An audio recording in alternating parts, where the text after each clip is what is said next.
السلام عليكم ورحمة الله وبركاته، طلاب وطالبات الصف السادس.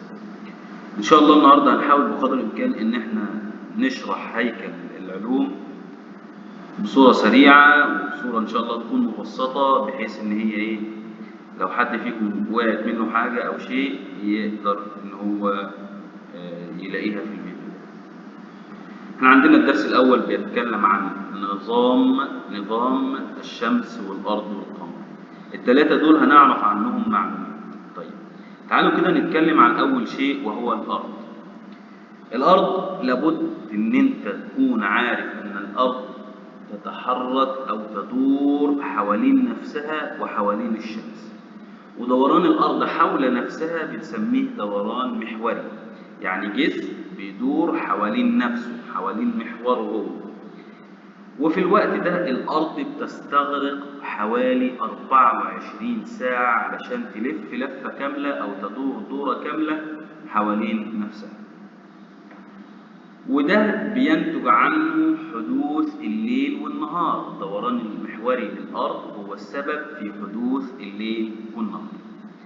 أما بالنسبة للدوران المداري فمن اسمه كده دوران مداري، يعني جسم بيدور في مدار معين حول جسم آخر، زي الأرض والكواكب التانية يا أستاذ اللي عددهم 8 بيدوروا كلهم حوالين مين؟ الشمس.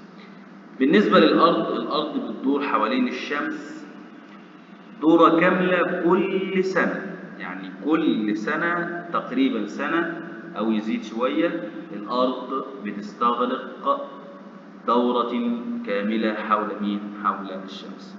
وطبعا بينتج عن ده تعاقب فصول السنة أو حدوث الفصول الأربعة اللي هم الصيف والشتاء والربيع والخريف.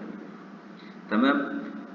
طيب احنا لازم نكون عارفين ان المسافات بين النجوم وبين الكواكب مسافات بعيدة جدا، علشان كده ما ينفعش ان انا اقيسها بايش؟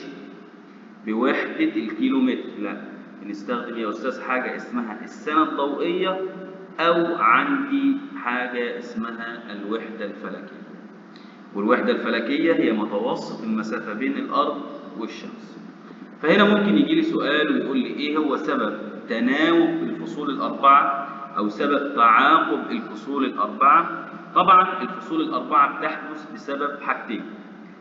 أول حاجة عدم تغير ميل الأرض. لو جينا بصينا هنا للسهم اللي في إيدي ده وشفنا ده وافترضنا إن ده هو ميل الأرض، هنا ما بيتغير ميل الأرض يا شباب، خلاص؟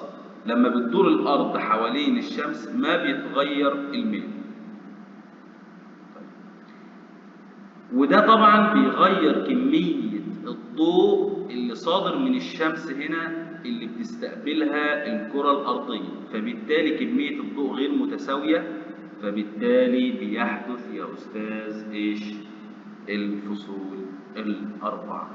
يبقى يا أستاذ إيه هو سبب تناوب الفصول الأربعة أو تعاقب الفصول الأربعة؟ هو عدم ميل محور الأرض ودوران الأرض حول الشمس. عندنا مقارنة مهمة جدا وهي المقارنة بين الاعتدال الشمسي والانقلاب الشمسي. مهم جدا على فكرة المقارنة دي. بصوا، الاعتدال أنا بقول شخص معتدل. شخص معتدل يعني شخص منظم، يعني شخص يا أستاذ كلمته واحدة، شخص يا أستاذ منظم في دراسته وغيره. ففي الوقت ده بيكون عدد ساعات النهار بيساوي عدد ساعات الليل، عشان كده بيقول فيه اعتدال.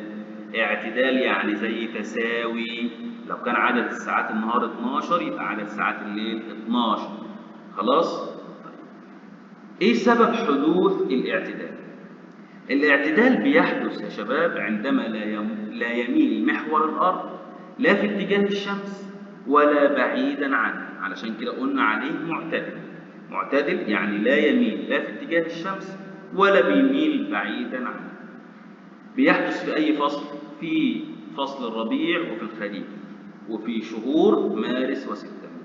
توزيع الضوء بين نصفي الكرة الشمالي والجنوبي بيكون متساوي، علشان كده قلنا إن ده اسمه اعتدال. الانقلاب عكسه. الانقلاب عكسه. فهو يا أستاذ الانقلاب بقول انقلب الشخص، يعني خلاص تغير الشخص. فالانقلاب الشمسي بيحدث بسبب عندما يميل محور الأرض في اتجاه الشمس مباشرة أو بعيدا عنها، وفي الوقت ده عدد ساعات النهار لا تساوي عدد ساعات الليل، علشان كده سميناه انقلاب. بيحدث في الشتاء والصيف وفي شهور ديسمبر ويونيو، وطبعا كمية الضوء بتكون غير متساوية. يبقى نركز يا شباب. هنا بعض الأسئلة اللي ممكن تيجي في الاختبار الكتابي. سؤال بيقول لك لماذا يدور القمر حول الأرض، أو لماذا تدور الأرض حول الشمس، أو لماذا تدور الكواكب حوالين الشمس. كل ده إجابته واحدة بس، اللي هو بسبب الجاذبية. بسبب الإيش؟ الجاذبية. صفات القمر من الأسئلة المهمة، طبعا ما يقصدش به أنا القمر ده، لا، ده القمر اللي هو فوق. طيب، إيه هي صفات القمر؟ صفات القمر إنه جاف لا هواء فيه، ربع حجم الأرض، مكون من صخور، ويوجد على سطحه حفر بسبب اصطدام المذنبات والكويكبات. طيب، كيف تكون القمر؟ ده سؤال في غاية الأهمية. ده سؤال في غاية الأهمية. العلماء بيقولوا إن كان فيه جسم اصطدم بالأرض، ولما اصطدم هذا الجسم بالأرض يا أستاذ تناثر وتحطم، فبدأ يتناثر الحطام ده فين؟ في الكون. ثم بسبب جاذبية الأرض بدأ يتجمع وكون القمر. كون إيش؟ القمر. ده سبب تكون القمر. طيب، هل يدور القمر حول نفسه زي الأرض؟ الإجابة نعم، بل وفي نفس التوقيت اللي بيدور فيه القمر حول نفسه هو التوقيت الذي يدور فيه القمر حول مين؟ حول الأرض. علشان كده احنا بنشوف وجه القمر نفس الوجه في كل الأماكن. خلاص؟ ليه؟ لأن مدة دوران القمر حول نفسه تساوي مدة دوران القمر حول الأرض. خلاص؟ سؤال برضه بيقول لك لماذا نرى القمر بالرغم من أنه لا يضيء؟ طبعا لأنه بيعكس ضوء الشمس الساقط عنه. لأنه بيعكس، لأن أصلا القمر جسم معتم. طيب، بالنسبة لأطوار القمر لازم نحفظها بالترتيب، وأنا قلت لطلابي إن إحنا نحفظ جنب يمين والجنب الشمال التاني ده نعكسه، يعني نحفظ جنب يمين ادي المحاق هلال متزايد، وقلنا لما بيكون من على اليمين كده، لما رسمة القمر بتكون في الجهة اليمين على عكس هنا في الهلال المتناقص، أنا بسمي ده هلال متزايد. ده تربيع أول، ده الأحدب المتزايد. اعكس الجنب الثاني علشان خاطر ما تنساش بعد البدء. الأحدب متناقص، هي نفس الأشياء، ها، التربيع الثاني الهلال المتناقص، يعني هنا نفس الهلال نفس التربيع نفس الأحدب، لكن لو لقيتهم على اليمين بقول ده الهلال المتزايد، التربيع الأول الأحدب المتزايد. تمام؟ طيب. هنا برضو علشان نقدر نعرف إذا كان طول القمر متزايد أو متناقص بننظر يا أستاذ إلى الجزء المضاء. إذا كان الجزء المضاء ده اللون الأبيض على اتجاه اليمين يكون متزايد، أما إذا كان الجزء المضاء على اليسار بيكون متناقص، ودي شرحناها مع الطلاب. وزي ما قلت لك فوق كده يا طالب، إن لو كانت على اليمين الجزء المضاء ده لو كان على اليمين ده بيكون كده متزايد. خلاص؟ لو كان على اليسار يكون متناقص. عندنا ظاهرة بتحدث يا أستاذ بسبب التجاذب بين القمر والأرض والشمس، ودي ظاهرة المد والجزر. والمد هو ارتفاع مستوى سطح المياه في البحر، والجزر هو انخفاض مستوى سطح المياه في البحر. خلاص؟ طيب، بنا سؤال بيقول لي لماذا تأثير القمر ضعف تأثير الشمس في ظاهرة المد والجزر؟ لأن القمر يا أستاذ هو الأقرب للأرض، فبالتالي هو تأثيره بيكون أكبر على الأرض. طيب، عندنا في مد مرتفع ومد منخفض، وبغض النظر عن مرتفع أو منخفض لكن الاثنين مد. ومهم جدا إن أنا أعرف إن الأرض والقمر بيكونوا في خط مستقيم مع الشمس والقمر بيكون في طور المحاق أو البدء لما بيحدث المد التام.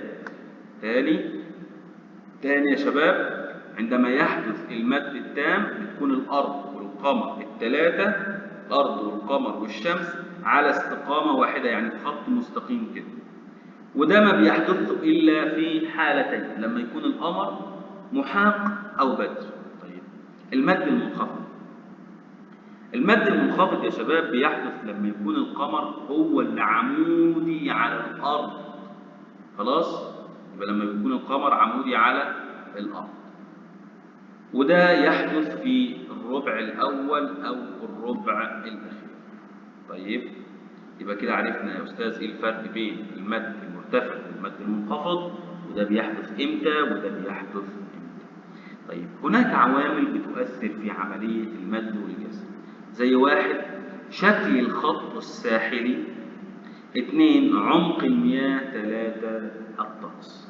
طبعا تيارات المد والجزر نقدر العلماء يتوقعوا. ده للشمس اهو، ده تيارات المد المرتفع، ونشوفوا كده الارض وادي القمر وادي الشمس، والثلاثه بيكونوا على استقامه واحده. فطبعا لما بيكونوا يا استاذ بالطريقه دي بيكون هنا تيارات المد اعلى من المعتاد، علشان كده بنسميه مد مرتفع. فبتكون تيارات الجذر فيه منخفض على عكس يعني. لكن هنا لو شفنا بصينا هنا القمر اهو، القمر كده عمودي على مين؟ على الارض، فبتكون هنا تيارات المد المنخفض، وفي الوقت ده بتكون تيارات الجذر المنخفض اعلى من المعتاد. طيب دي بعض الاسئله. حدد السنه في نصف الكره الارضي الجنوبي الموضح في صوره الارض والشمس الظاهره هنا يا استاذ. طبعا من غير ما اتكلم، ده الشتاء. ده الايش؟ الشتاء. حركات القمر 3، اطوار القمر، تيارات المد والجذر والكسوف، وده هنشرحه دلوقتي باختصار شديد علشان خاطر يا استاذ نقدر نفرق بين الكسوف وبين الخسوف. لازم تشوف موقع القمر فين علشان تعرف تحدد ده كسوف ولا خسوف. وزي ما قلت لكم قبل كده، اللي بيتكسف القمر بنقول كده، بندلع البنوته نقول لها انت مكسوفه يا قمر. اذا اللي اثناء الكسوف بيكون القمر فين؟ في المنتصف، بين مين ومين؟ بين الشمس وبين الارض. فدي ظاهره فلكيه تحدث لما يكون يا استاذ القمر خلاص بين مين ومين؟ بين الارض وبين الشمس. وطبعا بيقع جزء صغير هنا في منطقة ظل القمر. أما بالنسبة للخسوف فهو الأرض اللي بتكون في المنتصف أهو، ودي أيضا ظاهرة طبيعية بتحدث لمين بقى؟ بتحدث للقمر، تحدث لمين؟ للقمر. ودي بتحدث لما يكون القمر بدء، وهنا لما يكون القمر محاق. سؤال بيقول لي عندما يكون كل من الشمس والقمر والأرض في خط مباشر يمكن أن يحدث إما كسوف الشمس أو كسوف القمر على حسب وضع القمر اللي في المنتصف ولا وضع الأرض. درس النظام الشمسي طبعا درس مهم جدا، لازم أكون عارف إيه اللي بيتكون منه نظامنا الشمسي. وإحنا عارفين أو عرفنا قبل كده إن الشمس هي اللي موجودة في النظام الشمسي، وبيدور حواليها كل شيء من كواكب، مذنبات، كواكب قزمة، كويكبات، نيازك، كل شيء بيدور في النظام الشمسي ده يعتبر من مكونات النظام الشمسي. يقال إن تكون النظام الشمسي كان من حوالي 4,600,000 سنة. طيب الشمس هل تعتبر كوكب؟ لا تعتبر الشمس كوكبا، وإنما تعتبر نجم. إيه اللي بيوجد في النظام الشمسي أو ما الذي يوجد في النظام الشمسي؟ أكثر من شيء. الشمس كواكب قزمة، أقمار، كويكبات، نيازك، مذنبات، زي ما قلنا دلوقتي. دور الجاذبية في تكوين النظام الشمسي طبعا مهمة جدا الجاذبية، لأن هي تسببت في سحب الغبار والغازات علشان تقدر تكون سحابة في مركزها اللي هو مين؟ اللي هو الشمس. اللي هو الشمس. كم تبلغ المسافة بين الشمس والأرض؟ طبعا 150 مليون كيلومتر، ونبتون هو أبعد الكواكب إلى عن الأرض. طيب، عن الشمس. مهم برضو جدا إن أنا أعرف إن الأرض إن الشمس بيدور حواليها 4 كواكب داخلية و4 كواكب خارجية. ال4 كواكب الداخلية اللي هم الأقرب للشمس، والخارجية اللي هم الأبعد للشمس، ودول هنتكلم عنهم كمان شوية. طبعا التعريفات دي برضو مهمة، لأنه ممكن تجيني مقارنة أو يجيني غيره، لازم تكون عارف إيه هو الكوكب وأكبر الأجسام اللي موجودة في النظام الشمسي وبيدور حول الشمس.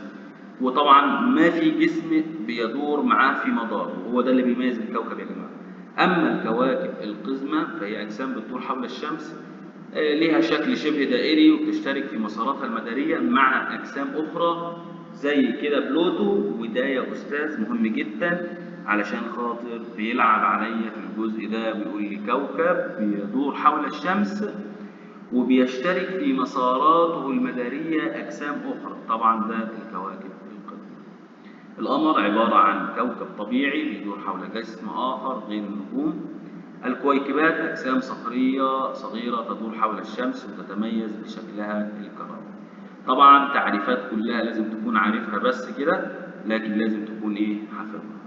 وادي زي ما قلنا هنا، ادي ال4 كواكب الأولى اللي هم الكواكب الداخلية، ودي الكواكب الخارجية، ودلوقتي هنتكلم عنهم. ده كوكب عطارد، الزهرة، الأرض، المريخ، وغيره وغيره. وادي مقارنة بين ال4 الكواكب الداخلية وال4 الكواكب الخارجية. الداخلية هي الأقرب للشمس، بنسميها الكواكب الصخرية، بتتكون من صخور ومعادن، هي أصغر الكواكب اللي موجودة في المجموعة الشمسية.